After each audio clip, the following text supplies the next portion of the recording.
এই যে আমাদের কথা বলি, রাত 2টা 3টা পর্যন্ত আমরা মাঝে মাঝে সারা রাত আমাদের রাস্তাঘাটে চলে যায়, এতিমের মতো যায়, সামনে কুয়াশা পিছনে কুয়াশা। আপনারা বাড়ি গিয়া ঘুমান, কিন্তু সারাটা রাত আমাদের এতিমের মতো কাটে। সেই রাতে আপনারা শ্রোতারাও ঘুমান, আয়োজকরাও ঘুমান, কোনো খবরও আপনারা আমাদের নেন না, আমার বাড়ির কেউ আমার খবর নেয় না। কিন্তু কিছুক্ষণ পর পর কিন্তু একটা জায়গা থেকে ঠিকই কল আসে, বাবারে সবাই ঘুমায় আছে, কিন্তু তুই যে কুয়াশা ঘেরা রাতে এখনো বাহিরে, তোর টেনশনে আমার এখনো ঘুম আসে না। এইটা হলো আপনার মা। আমি এটাই আপনাকে বুঝাতে চাচ্ছি। সেই মাকে আপনি কেমনে আঘাত করেন, কি করে আপনি সেই মাকে কষ্ট দেন। রাত 2টা বাজুক 3টা বাজুক বাড়িতে যাবেন, গিয়ে দেখবেন আপনার বাড়ির সবাই ঘুমে, কিন্তু একজন মানুষ তখনও ঘুমায় না, বাড়ির দরজায় তখনও আপনার জন্য পাহারাদারের মতো দাঁড়ায় থাকে। কষ্টের পর কষ্ট সহ্য করে তোমার মা তোমাকে গর্ভধারণ করেছেন। শীতকাল এসে যাচ্ছে, রাতের বেলা মানুষেরা কত আরাম করে ঘুমায়, আমাদের মা আমাদেরকে পেটে নিয়ে একটা রাতও আরাম করে ঘুমাতে পারেন নাই। বিবাহ করার পরে যে সকল ডাকাত তার মাকে তার বাবাকে ধমক দেয়, আমি বলবো তুমি যে রাতের বেলা তোমার বউয়ের সাথে এক বেডে ঘুমাও, একটু বউয়ের দিকে তাকাইও। বউ যখন প্রেগনেন্ট হয়, 2 মাস 3 মাস 1.5 মাস যাওয়ার পরে দেখা যায় রাতের বেলা আপনাকে বউ বলে, প্রিয়তম স্বামী আমার তো ঘুম লাগে না, আপনি ঘুমায় যাচ্ছেন। আপনি বলেন, বিবি তুমি কেন ঘুমাও না? সে তখন বলে, আপনার সন্তান পেটের ভেতরে নড়াচড়া করে, আমার কষ্ট হয়। 3 মাস 4 মাস যখন হয়ে যায়, বিবি ঘুমাতে পারে না, স্বামীকে বলে, প্রিয়তম স্বামী ঘুমাতে পারি না। পেটে হাত দিয়ে দেখেন আপনার বাচ্চাটা কেমন করে নড়াচড়া করে। সে যখন নড়াচড়া করে, তখন আমার এত কষ্ট হয় যেন আমার কলিজাটা ছিঁড়ে যাওয়ার উপক্রম হয়ে যায়। নিজের বউয়ের সাথে একই বিছানায় ঘুমায় নাফরমানের নাফরমান। এটা দেখার পরে কেন মায়ের কথা মনে হয় না? আমার মাও তো এইভাবে করে আমাকে নিয়ে নিয়ে রাতে না ঘুমিয়ে কলিজা ছেঁড়া কষ্ট সহ্য করে করে আমার জন্য কষ্ট করেছে। কি কষ্ট, কি যন্ত্রণা। আমার মা একদিনও রাতের বেলা তিনি ঘুমাইতে পারেন নাই। এভাবে তার রাত গেল। রাতের বেলা সবাই খুব আরাম করে ঘুমায়, আমার মা ঘুমায় নাই। দিনের বেলা সব মানুষ ক্ষুধা লাগলে পরে খুব সুন্দর করে নাস্তা করে দুপুর বেলা পেট ভরে ভাত খায়। আহারে, বিয়ে করছেন, বউকে কি দেখেন না দুপুর বেলা বমি করে, সন্ধ্যা বেলাও বমি করে। আপনার মা ওইভাবে আপনাকে পেটে নিয়ে ক্ষুধা লাগলে ভরে এক বেলাও খেতে পারতো না, এইভাবে বমি করে করে নিজের বেডরুমে গিয়ে গিয়ে কান্না করে পালিশ ভিজিয়ে দিয়েছে। এই রকম করে যে মা 1 দিন 2 দিন নয়, 10 মাস 10 দিন আপনাকে কষ্ট করে গর্ভধারণ করে করে যখন তার ডেলিভারির সময় আসলো, এই মায়ের এত ত্যাগ, এই মায়ের এত কষ্ট।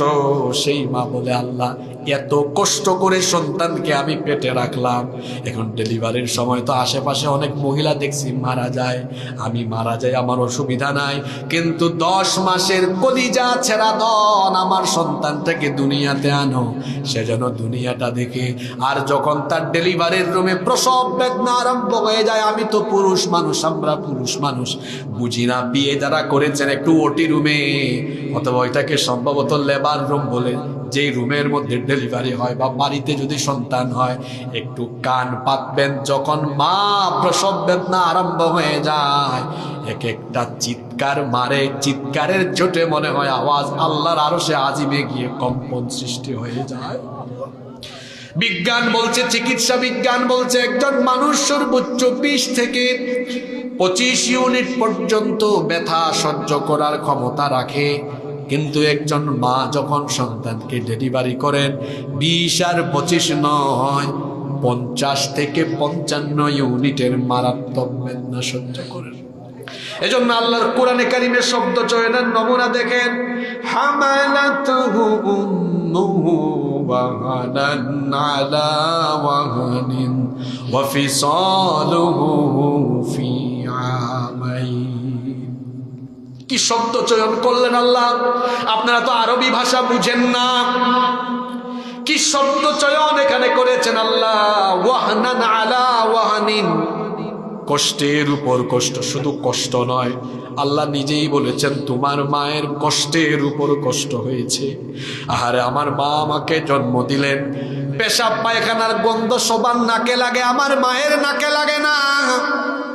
আমার সেই মা খাবার খেতে বসেছে, আমি পেশাব করেছি, পায়খানা করেছি, আমার মা আমার কোল থেকে ফেলে দেয় নাই। আজকে আপনার মা বুড়ি মানুষ।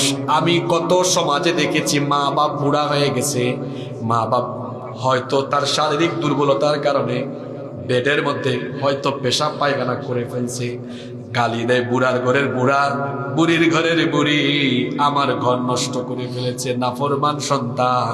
তোমার মা তোমাকে ছোটবেলা খাবার খেতে নিয়ে বসেছে, তুমি পায়খানা করেছো, পেশাব করেছো, তোমার মা তোমাকে কুল থেকে একবারও নামায় নাই।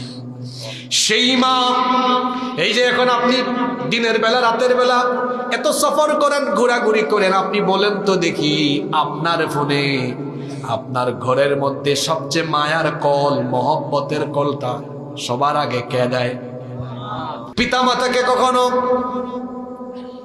উফ শব্দ পর্যন্ত বলো না, তাদের সাথে গলা উঁচু করে ধমক দিয়ে চক্ষু রাঙিয়ে চক্ষু মোটা করে কথা বলো না। আল্লাহ বলছেন ওয়ালা তানহারহুমা, পিতা মাতাকে ধমক দিও না, গলার আওয়াজটাকে কর্কশ বানিয়ে ফেলো না, মোটা করে ফেলো না, চক্ষু রাঙিয়ে পিতা মাতার সাথে কথা বলো না। আমি বললাম আল্লাহ, তাহলে কি করে আমি আমার মা বাবার সাথে কথা বলবো, আমাকে শিখিয়ে দেন।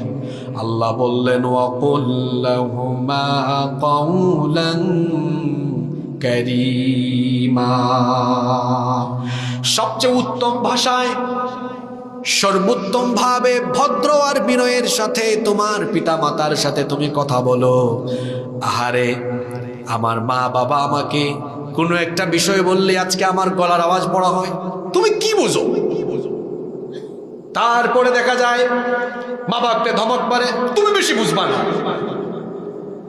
তারপরে দেখা যায় পিতা মাতার সাথে গলার আওয়াজ উঁচু করে কথা বলে নাফরমান বেয়াদব সন্তান। কোথার থেকে কিভাবে আসলো সব আজ সে ভুলে গেল। এই মাকে এই বাবাকে কি করে সে তো আঘাত করে।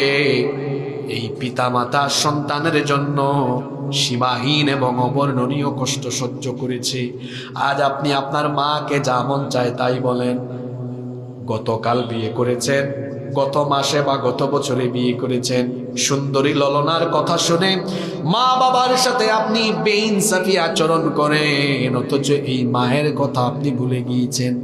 আর এই মা কত কষ্ট করেছেন। আল্লাহ বলছেন হামালাতুহু উম্মুহু ওয়াহানা।